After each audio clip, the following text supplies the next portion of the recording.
L'actualité internationale maintenant, et au Mali, les troupes françaises avancent très vite.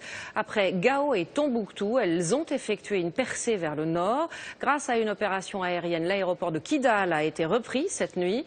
Il s'agissait du dernier fief tenu par les islamistes. Le contrôle de la boucle du Niger est donc assuré. Arnaud Comte, Loubna Anaki, Frédéric Bonne.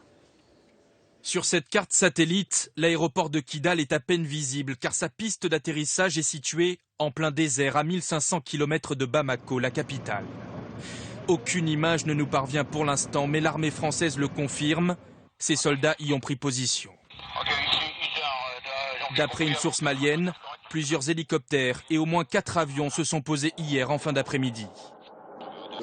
Selon nos informations, les forces spéciales françaises étaient accompagnées de plusieurs éléments de l'armée tchadienne, filmés ici il y a quelques jours. Kidal, la dernière grande commune du nord du Mali avant la frontière algérienne, était le fief d'Ansardine, l'un des principaux groupes armés de la région. Kidal, après Gao et Tombouctou.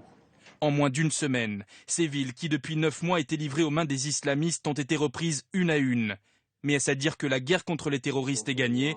Non, selon ce spécialiste. Comme en Afghanistan après 2001, on l'a vu, les groupes mettent un certain temps à reconstituer à la fois leurs forces humaines, à reconstituer leur stock en armement, en munitions, et ensuite ils reviennent sous une autre forme qui est plutôt insurrectionnelle, plutôt terroriste, avec des attaques par-ci par-là.